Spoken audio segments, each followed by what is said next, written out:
Olá pessoal, eu sou Cila Mota do programa Agenda Global do Energy Channel TV. Hoje nós estamos aqui na EDP Brasil com o Dominique Chimal, diretor de ESG na América do Sul. Dominique, muito obrigada pela sua receptividade, é um prazer estar aqui com você. E hoje a palavra mais falada no mundo é a descarbonização. Como que a EDP se posiciona nessa pauta tão importante? Bom, primeiro, obrigado, Cila, pelo convite. É um grande prazer estar com vocês aqui, né, para quem assiste em qualquer lugar do mundo. Enfim, a gente tem aí uma agenda importante, né? O contexto hoje de mudança climática, né? A gente tem dois desafios, né? Que é eletrificar o consumo e descarbonizar a economia, né? E isso é uma missão de um setor de energia. O setor de energia hoje ele é responsável por 73% aproximadamente das emissões de gás de efeito estufa no mundo. E a partir do momento que a gente é responsável, né, por todo esse, vamos dizer, traz essa responsabilidade, a gente também tem essa responsabilidade de trazer soluções para uma descarbonização, né? Então, e é o que o setor tem feito, né? Assim como a EDP e todo o setor. A gente tem que falar, né, de descentralização, digitalização e descarbonização, né? Então, o setor de energia já vem trabalhando esse tema há um bom tempo, já se autorregulando, porque ele entendeu que para sobreviver, né, o setor, para ele se reinventar, ele precisa partir de um movimento do não renovável para o renovável. Então é assim que a EDP se posiciona, né, de liderar uma transição energética, que ela precisa ser, né, de fato acessível, ela precisa ser inclusiva e ela precisa ser justa.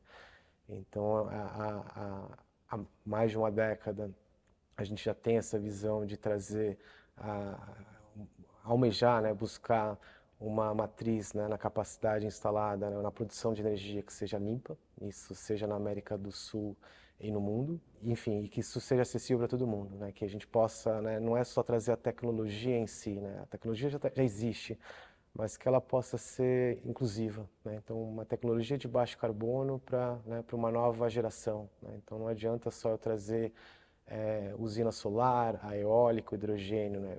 Isso já existe e isso vai vir, mas como que eu consigo fazer com que a humanidade, os 8 bilhões de pessoas, elas possam também fazer parte desse movimento, desse ecossistema, numa visão de green jobs, geração de renda. Então, essa é uma visão geral do nós da EDP, né? Liderar uma transição energética e garantir que a gente possa trazer essa energia acessível, em que o mundo precisa, né? A gente precisa falar de descarbonização, a gente precisa falar de menos intensidade de carbono no mundo, adaptação climática, mitigar, que é importante, então reduzir as emissões. A EDP conta, né, uma meta net zero até 2040, reduzir 90% das emissões de gases de efeito estufa, sejam elas diretas e indiretas, enfim, e se adaptar, né? Hoje você percebe, né, todo mundo que os eventos naturais extremos são mais Mais frequentes, mais frequentes. intensos? A gente já perdeu um pouco a rédea sobre isso, né? Sim. Então, os cientistas climáticos dizem, então tem que ter a mitigação e adaptação, né, no conjunto dessa estratégia, né? O quanto que a gente torna os nossos ativos mais resilientes, menos vulneráveis aos impactos que hoje fogem do controle. E, acima de tudo, investir em diagnóstico climático para se preparar para esses eventos que são inevitáveis. E dentro dessa ambição, quais são as principais iniciativas corporativas da EDP para essa década que é considerada a década da ação? Década da ação que a gente fala desde 2015, mas ela está chegando, né? Então, 2030 está aí já. Então, o nosso plano estratégico é voltado nessa década da ação, né? Então, a gente começa na agenda corporativa com os Objetivos do Desenvolvimento Sustentável, né? Os famosos ODS, e ele parte uma estratégia de 4 pilares de atuação. O primeiro, que é a descarbonização, então, novamente, né, do não renovável para o renovável, e isso o grupo tem trazido ótimos resultados, né? Então, há 20 anos, perdão, há 15 anos atrás, a produção de energia limpa no grupo era de 20%, né? E se você pegar no último trimestre desse ano, né, no mundo, 97% da nossa energia ela é limpa. na produção de energia. É claro que ainda tem uma transição energética, né? Você também não consegue, você tem o gás natural ainda como um elemento importante para a Europa no momento de conflito. Então esse é o primeiro pilar, de trazer, né, mais energia renovável dentro da nossa capacidade instalada como provedores de energia. O segundo pilar corporativo, a gente fala do capital natural, né? O quanto que eu posso falar de uma proteção à biodiversidade nos nossos ativos, o quanto que eu falo de economia circular, né? Então isso também é importante, né? O quanto que a reutilização dos meus recursos, né? O quanto que eu crio um modelo mental da organização de reaproveitar. Então tem exemplos práticos ali, desde uniformes, isso do mais simples, né? Produtos da distribuição que eu consiga prolongar a vida útil, né? Exigindo menos de recursos naturais na extração, que são limitados, e até exemplos que no dia a dia fazem muito sentido para nós na operação. Então, o aproveitamento de um uniforme usado dos eletricistas, que isso era um descarte. Num programa de economia circular corporativa, a gente faz esse uniforme virar uma sacola térmica, Que né? Ou bacana. uma sacola de equipamentos de EPI. Então, promover a circularidade, isso, né, de recursos que iriam para um lixo e estimular os colaboradores e parceiros a ter esse modelo mental de circularidade e proteção ao capital natural. O terceiro pilar que a gente considera relevante é a cadeia, né? Então também o quanto que a gente pode trabalhar fornecedores, né, a estimular a redução de emissões, a ter práticas de sustentabilidade na cadeia. Então não é só fazer do seu muro para dentro, mas o quanto que eu posso estimular para fora, né?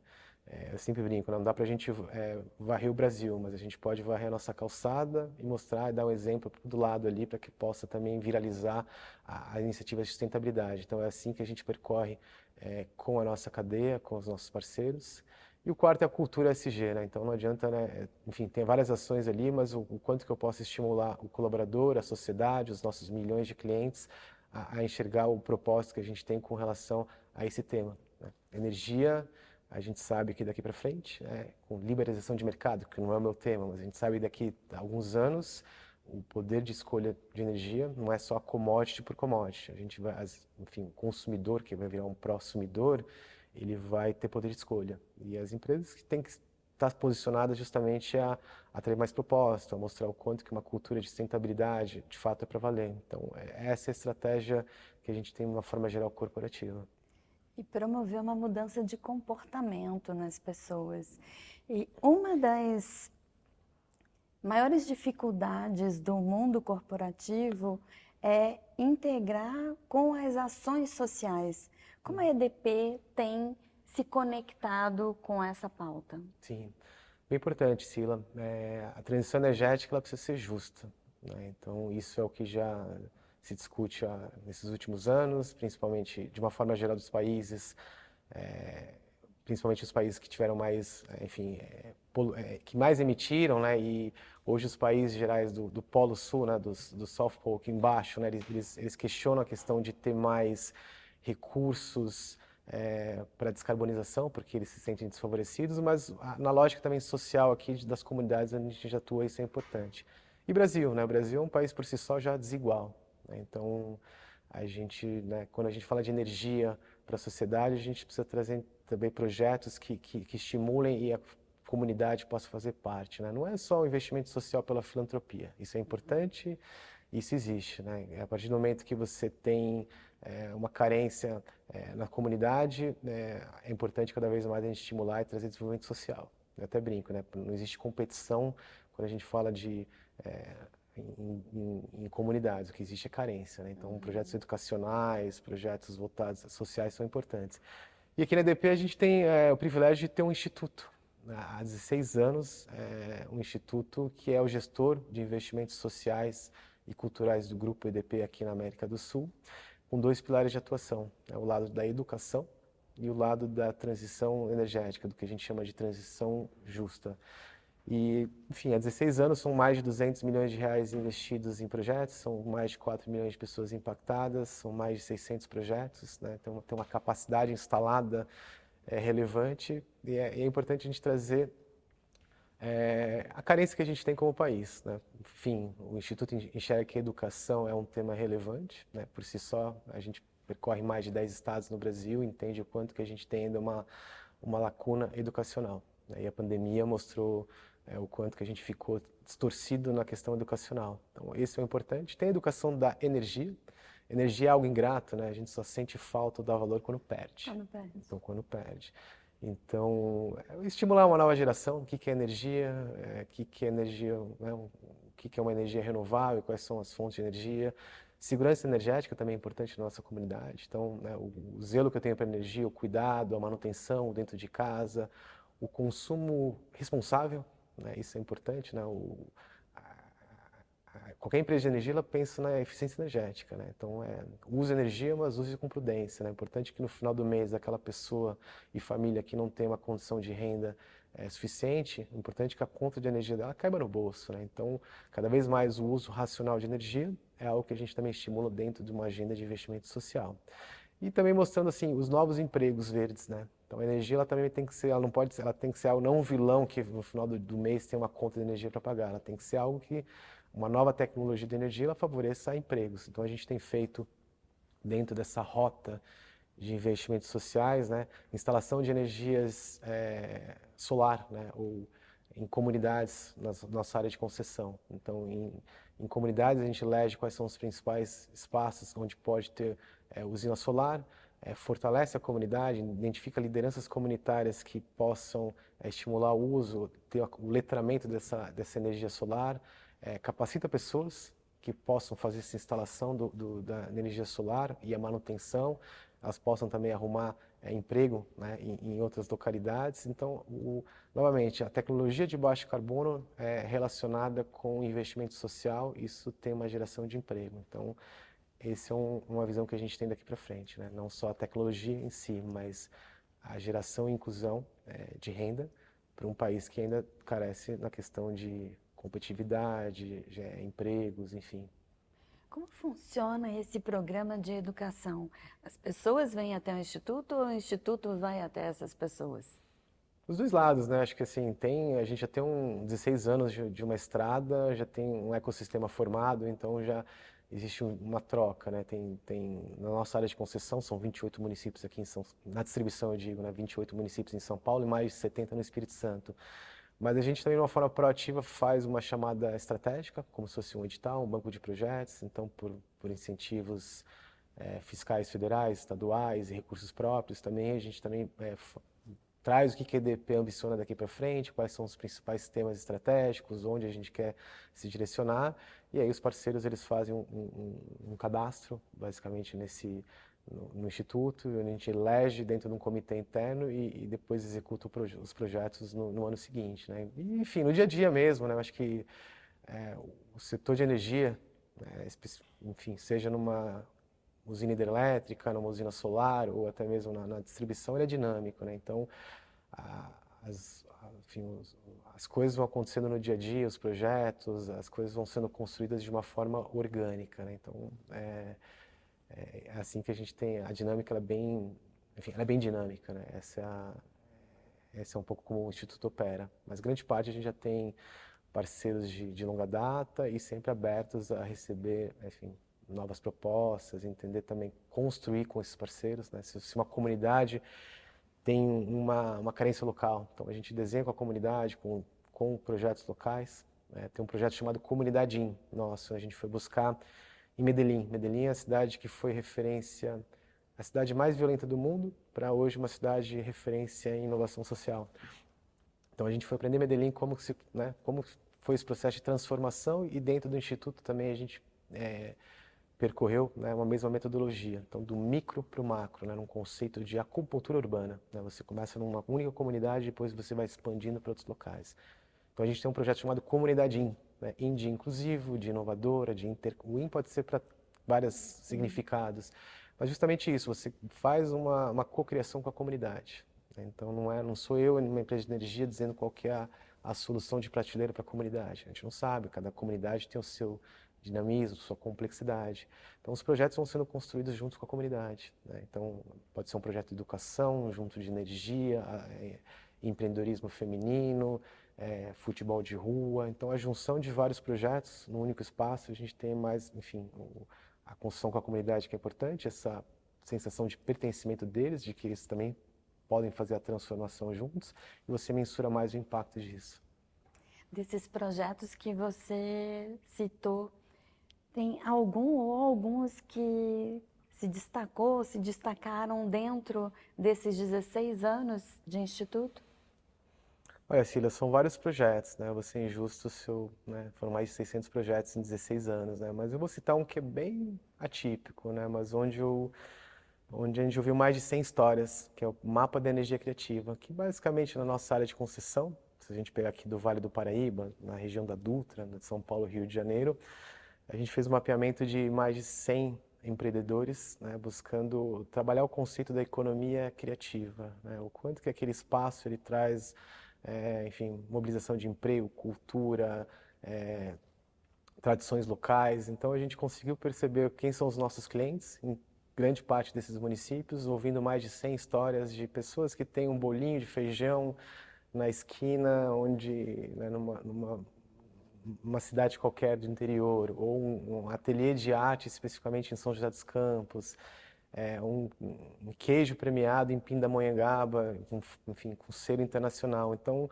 é um projeto assim, não tão protagonista a nível nacional, mas que, né, 16 anos enxergando o que é o Instituto EDP, eu percebi algumas palavras interessantes, que é a diversidade, né, das pessoas, a diversidade de pensamento, de culturas. Eu acho que isso é um pouco do que representa o Instituto EDP, né, de a gente poder não nomear um único projeto num único estado, mas percorrer, né, mais de 100 empreendedores, 100 histórias, né. Então a economia criativa é algo que traz geração de renda, o aspecto local. Então, a essência do Instituto está um pouco nisso, né, de respeitar as suas, enfim, a individualidade, né, da sociedade como um todo, enfim, das diferenças sociais, da riqueza que a gente tem com o Brasil. Então, foi um projeto que me marcou, que eu achei muito rico. Entre outros, né? Acho que eu trouxe também o exemplo dos museus, do registro que a EDP teve, né? Do Elo, né? A EDP é uma empresa global, mas o princípio dela veio na Península Ibérica, né? Então também esse movimento da cultura, né? O elo entre Brasil e Portugal, então o investimento do patrimônio histórico, né? A relação de Portugal com o Brasil, o patrimônio histórico, natural, material e imaterial, foi também, acho que, uma grande jornada que a gente teve nos últimos anos em relação ao investimento social privado. O EDP nas escolas, ele é um projeto de fato que traz, enfim, uma relevância, porque ele atua em todos os estados aqui que a EDP tem no Brasil. São 10 mil alunos por ano, são quase 50 escolas em 48 municípios. E trazendo, enfim, educação, que é um tema importante, então a gente também percebe a diversidade e a complexidade que a gente tem com o Brasil no tema de educação. Então, pisa em escolas aqui em periferias de São Paulo ou Vitória, ou até mesmo no interior, né, em escolas indígenas no Mato Grosso e próximos às usinas do Amapá. Então, também é um projeto que exige, né, enfim, um fator logístico, complexidades diferentes, né, grau de maturidade diferente da educação do país e, enfim, que é o compromisso que a gente tem com relação à educação e trazer o tema da energia para a sociedade. Muito importante esse posicionamento da empresa que tem origem europeia. Eu tive a oportunidade de visitar a EDP lá no Porto, eu estive em Portugal no início do ano. E a Europa, ela respira cultura. E como vocês trazem essa preocupação, essa dedicação com a preservação da cultura, com o investimento na educação, na geração de novas oportunidades, no fomento do empreendedorismo para a geração de renda e a atuação forte também na área de patrocínios. Como a EDP escolhe os seus projetos de patrocínio? Qual é o principal foco que a empresa tem atualmente? Quando a gente fala de patrocínio, acho que tem a lógica da marca, né, que aí são temas voltados à transição energética. Então, hoje a gente olha muito o sol, enfim, o vento, né, então o quanto que a energia renovável, os elementos da natureza tem a relevância dentro da transição energética. Então, o patrocínio à marca está muito voltado hoje à questão do surf, um projeto, ou a maratona, que são esportes. Então, a gente traz essa relevância do que é uma transição energética, olhando, né, a sustentabilidade, olhando os aspectos da natureza e também trazendo elementos de inclusão social. Então, um exemplo que a gente traz um projeto de surf, que a gente patrocina no litoral norte de São Paulo, né, um campeonato de surf. Então, é importante para a marca, porque, né, o surf tem essa relação de renovação, né, da energia renovável, né, e, enfim, aspectos da natureza por si já tem a relação da marca. A própria preservação dos oceanos. Isso, a prova bem pontuado. E o que a gente traz, né, precisa ter uma conotação, precisa ter um aspecto social. Então, o quanto que a gente pode, dentro de um patrocínio, de um projeto desse, trazer as comunidades, né, no entorno do litoral, ali no litoral norte de São Paulo, e colaboradores da EDP em projeto voluntário, quanto que eu trago plantio de mudas, preservação, limpeza de praia. Então, tem essa dupla função quando a gente fala de patrocínio, né? Não é olhar o aspecto só da marca, mas também olhar o lado de inclusão social, né?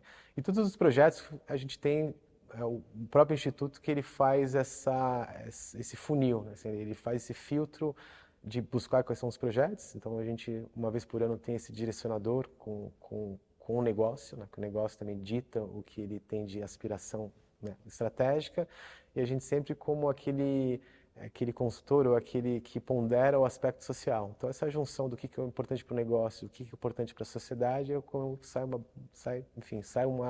põe no liquidificador e sai alguma boa vitamina nisso. E aí a partir disso a gente faz um edital, busca todos os projetos, né? Acho que os patrocínios eles vão por várias temáticas de atuação, a gente está falando desde incentivo ao esporte, ao idoso, à infância, adolescência, à cultura, e busca, acho que, trazer duas realidades. Uma é aquela que o negócio tem de interesse, né? De propagar, de mostrar para o cliente final, para o consumidor, o que a EDP quer como marca, como posicionamento, e o lado de a gente buscar como instituto quais são as grandes necessidades da sociedade, o que a sociedade tem de carências, né? O que ela requisita. E acho que esse é o papel do instituto, né? De ter esse processo bem desenhado, né? Para que a gente tem vários stakeholders, né? A gente tem vários públicos de interesse. É importante a gente ter essa visão sistêmica e conseguir de alguma forma, não vou usar a palavra agradar, mas atender as expectativas e necessidades, né? Acho que esse é um pouco do efeito de ponderação do instituto, principalmente. Olhando para frente, quais são as principais ambições da EDP na questão da sustentabilidade? Acho que continuar uma jornada, né, de descarbonização, isso é mais do que importante, né? Enquanto a gente está conversando aqui, né, existem negociações climáticas do outro lado do mundo, que é um fator crucial, acho que daqui para frente para a humanidade, um G20 no Rio. Então acho que a gente tem uma agenda importante ainda a trazer com relação à transição energética. Então o mundo ele vai precisar cada vez mais de energia renovável, ele vai precisar cada vez mais de segurança energética também. Então acho que esse é o papel da EDP, né, de trazer, né, nos territórios, né, nos mercados onde atua, esse protagonismo, essa condição de trazer a energia renovável como um fator da virada, né, e com inovação, né? Então as tecnologias estão ali, então a gente precisa cada vez mais que ela seja acessível, que ela seja inclusiva, que essa energia ela possa enfim, ser global, né? Hoje, que de fato as tecnologias elas já são existentes hoje, né? Assim, a Agência Internacional de Energia ela diz que 40% da redução de emissões de gás de efeito estufa, ela já existem tecnologias para isso. Sim. O que a gente precisa é de escala e de subsídios e condições comerciais. Então, o que a gente precisa agora é pôr em prática todas as tecnologias que estão por aí. Brasil, acho que tem um fator importante, né, daqui para frente, o que a EDP quer, e isso está principalmente em resiliência no grid, na forma como o Brasil é estruturado hoje. O Brasil já é renovável, mas o que ele precisa é cada vez mais de segurança energética em relação às linhas de transmissão. Então, é algo que a EDP tem direcionado seus negócios. Hoje a gente está falando de lotes de transmissão construídos no Maranhão, no Piauí. Então, isso é algo que também motiva e é importante para o Brasil. Então, não é mais só a capacidade instalada. Isso o Brasil já tem, né? Enfim, O Brasil já é renovável, já é limpo e tem uma capacidade instalada. Mas o que a gente tem é um país numa dimensão continental, né, relevante. E o que a gente precisa daqui para frente é trazer essa segurança energética, linhas de transmissão, mais diversificação nas fontes de energia. E novamente, né, não é só a visão econômica, mas é trazendo o quanto que a gente pode, né, trazer a sociedade para fazer parte de uma transição energética. Então, é a transição energética justa. Essa é uma grande visão que a gente tem daqui para frente com relação à energia. Para trazer a sociedade para essa transição energética justa e equitativa, quais são os primeiros passos que você recomendaria para uma empresa que está começando agora a atuar em sustentabilidade e para as pessoas que estão interessadas em entrar para esse movimento? Eu acho que sustentabilidade, acho que a gente não pode, é algo que a gente tem que levar isso para o nosso dia a dia, né? Então, um grande X da questão do mundo é, enfim, a forma como a gente consome, né? Isso numa visão de sociedade civil. Então, acho que estar atento ao impacto, né? Acho que buscar conhecimento sobre aquilo que a gente consome no seu dia a dia, até mesmo a forma, né? Acho que nós como consumidores ou sociedade, a gente tem que estar atento a isso, né? Tem que questionar, exigir das empresas, né? Saber a energia se a gente consome, se ela é renovável ou não. Então, porque, né? Acho que o poder de consumo está, enfim, está conosco. Então, a gente tem o poder efetivamente de mudar e exigir, né? Seja das corporações, de políticas públicas. Então, acho que como sociedade a gente pode estar mais atento sempre àquilo que a gente consome no dia a dia, não é algo que é simples, né? E como empresa, acho que sem dúvida um bom exercício. Lógico, tem um aspecto financeiro que é importante, mas o quanto que a gente pode trazer dentro de uma cultura organizacional a questão de outros temas que fazem parte de uma, né, enfim, de um único ecossistema, né? A gente está falando aqui de um único planeta, né? Então, estar atento a questões, né, comportamentais dos colaboradores, né, programas de responsabilidade social, acho que fazer um grande diagnóstico, varredura, qual que é o nosso impacto, quais são os nossos stakeholders e públicos de interesse, o que cada um, né, tem de dificuldades, o que cada um aspira, acho que cada um tem de expectativas com relação à empresa e sustentabilidade também está muito aberta ao diálogo, né? Eu acho que não existe impacto zero no mundo, né? Então, seja para uma sociedade, para uma empresa, o importante para a organização é ela perceber, né, enfim, qual que é a atuação dela, o que ela gera de valor para a sociedade e quais são os desafios e impactos que ela tem, né? E a partir do momento que ela sabe quais são os desafios, elas podem ser ambientais, sociais, econômicos, né? Mas está aberta uma discussão com cada um desses públicos de interesse, né? Acho que esse é o grande movimento geral da sustentabilidade, né? Principalmente no Brasil, que tem uma abundância de recursos naturais e que muitas vezes a própria sociedade acredita que esses recursos são infinitos. Quando você vai para a Europa, que já passou por guerras, que já passou por restrições, como que as pessoas valorizam cada recurso natural, porque sabe da dificuldade que é viver num mundo com escassez. Felizmente ou infelizmente, né, assim, a guerra, assim, porque gerações que passaram por guerra, elas têm uma visão muito mais enfim, Preservação. preservar a escassez, né, enfim, porque já tiveram, né, já se sentiram falta.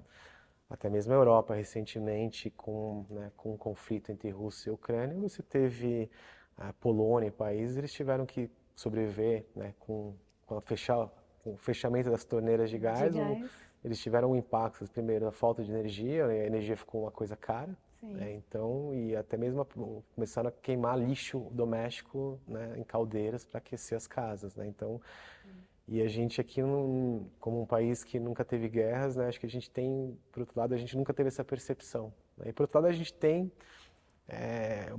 enfim, uma abundância de recursos naturais que hoje a humanidade tanto quer. Eu acho que, e principalmente o Brasil, ele tem esse privilégio. Basta a gente ser esperto daqui para frente, dizendo que a gente é um potencial para isso, né?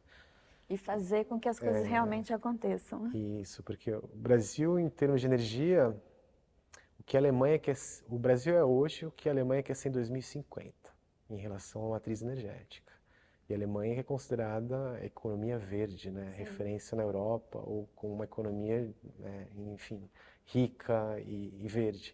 E a gente já é aqui como uma potência, né? Então, o Brasil já fez até no aspecto de preservação do meio ambiente, em relação à matriz energética e elétrica, a gente já fez uma lição de casa antes, né? O Brasil já foi construído nisso, né? Então, mais de 85% das nossas fontes elétrica era renovável, né? E a partir do momento que a gente já fez a lição de casa antes, a gente tem mais a capacidade de inovar, né? Enquanto os outros ainda estão pensando, né, como cede uma matriz suja, Nós e a já gente, temos uma matriz limpa. enfim, a gente tem uma matriz limpa, então com base nisso a gente tem mais a capacidade de inovação. Então daqui para frente até, né, olhando o Brasil, ele é de fato uma potência, né? Nesses próximos 2 anos, muito se discute na COP30, o G20, a sediar os BRICS, né? Então o Brasil ele tem um momento agora único de mostrar para o mundo que ele pode ser um bom mediador, né, em discussões globais, que o mundo ainda tem vários, né, precisam chegar a um consenso ainda em vários temas, e o Brasil tem essa capacidade de, primeiro, de ser um bom, ele vai receber, né, o mundo, então, uma boa vitrine no sentido de o que é uma transição energética, do que é uma preservação ambiental, o que é um país diverso. Então, acho que tem muita coisa para acontecer boa por aí. O Brasil irá sediar a COP30 Sim, no ano que vem, aqui em Belém do Pará. sim. Imagino que a EDP estará presente. Uhum. E como você vê a participação da EDP na COP30?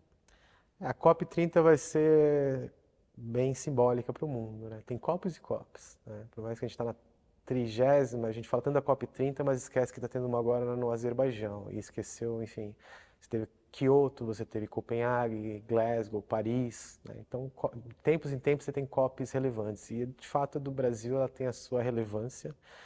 Acho que principalmente pelo, pelo, pelo aspecto geográfico, né? A Amazônia pelo lado simbólico, né? Então acho que vai ter muito aspecto da bioeconomia, dos povos originários, acho que o mundo, né, vai ter essa atenção mais simbólica. Se a gente pegar as últimas COPs, países que têm um predomínio de uma matriz mais voltada ao petróleo e o gás, como o Azerbaijão, como os Emirados Árabes, o Egito, que, enfim, tinha algumas complexidades sociais.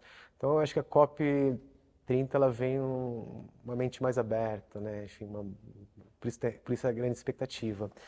E a gente aqui, DP, né, acho que o nosso, né, dentro de uma empresa global, o Brasil é um mercado relevante para a EDP e acho que a gente vem com grandes expectativas de novamente trazer uma posição, não só como EDP, mas acho que a gente convida o setor, né, a mostrar o quanto que a gente já fez uma lição de casa importante para o mundo em relação à descarbonização, o quanto que a gente já fez uma lição de casa no mundo, né, de ter enfim, um país numa visão de energia limpa. Então a gente vem reforçar o mundo, né? Acho que trazer aqui um laboratório vivo aqui do quanto que a gente pode, o que a gente já fez, mas isso também não acomoda. Eu acho que o que a gente pode construir e mostrar daqui para frente. Eu acho que e falar de adaptação climática, acho que é um tema importante para o Brasil. Então a expectativa é que a gente possa não só apresentar nossos cases, assim, acho que a COP é um espaço para a gente falar de convenção entre as partes, conferência entre as partes, para falar de redução de emissões de gás de efeito estufa, né? Então, nosso pedido, né, nossa contribuição dentro de políticas públicas com governo, setor privado, competidores e sociedade civil, é reforçar aquilo que a gente tem dentro da nossa estratégia, que é cada vez mais potencializar e abrir o mercado para energias renováveis, para que a gente possa falar de geração de emprego, dentro dessa tecnologia de energias renováveis. Então, acho que vai ter um espaço no lugar certo, na hora certa. Essa é um pouco da expectativa que a gente tem em relação à COP30. Uma grande oportunidade de mostrar o Brasil para o mundo e a sustentabilidade brasileira. E nós vimos também que a EDP não tem um discurso só da porta para fora, ela traz as práticas de sustentabilidade para o seu ecossistema e para o seu ambiente. Vimos os eletrocarregadores para os veículos elétricos, vimos as motos elétricas, o cuidado com o uso do copo reciclável, e isso já está totalmente incorporado à cultura da empresa? Isso, e não foi da noite para o dia, né? Então, algo que a gente foi, né, um letramento, né? Isso acho que vai muito da cultura organizacional, né? Eu digo que o setor, né? Acho que o setor de energia foi se autorregulando dentro, né, das questões de sustentabilidade, principalmente de grandes empreendimentos, né, então a preocupação com o meio ambiente, com a sociedade, já existia até pela dor, né, de você construir grandes empreendimentos, né, e aí acho que isso foi se internalizando, né, de uma forma, acho que a cultura europeia ajudou muito. Eu digo isso porque, né, se a gente fala de sustentabilidade hoje no mundo, taxonomia europeia, Green Deal, a Europa ela tem uma contribuição, né? Então, tendo uma empresa com uma matriz europeia também acho que traz esse, esse protagonismo, assim como outras empresas, né? Mas eu acho que isso é muito do caráter da EDP mesmo, né? A cultura EDP de anos aqui, né? Mais de 25 anos no Brasil, então acho que tendo uma missão clara, né, e um propósito sobre a sustentabilidade, a gente faz um trabalho de formiguinha em cada local, né? Então é isso, é um copo um conceito de economia circular para mais de 3 mil colaboradores, né? É uniforme, né, que não serve mais para o eletricista, mas que ele tem, a gente mostra na prática que ele pode ser útil, né, para uma outra, né, enfim, para um outro objeto, o consumo responsável para o cliente no final, assim, use energia com prudência e responsabilidade, que no final vai ser bom para a empresa, vai ser bom para o país e para o seu bolso, e enfim, e todo um posicionamento que a gente tem. Então, isso é um pouco do que a gente tem nas grandes práticas e pequenas práticas, no final são boas práticas, né? Sensacional. Dominique, muito obrigada pela sua participação. Foi uma delícia conversar com você. Espero que a gente possa se encontrar em breve, de repente na COP. Você gostaria de deixar alguma consideração final? Não, eu que agradeço, Sila. Muito obrigado pela visita, né? Afinal, você veio aqui no nosso espaço e certamente a gente se encontra na COP e para quem está nos assistindo, né, espero que tenham aproveitado e até uma próxima. Obrigada. Pessoal, até o próximo episódio do programa Agenda Global aqui no Energy Channel TV. Até mais.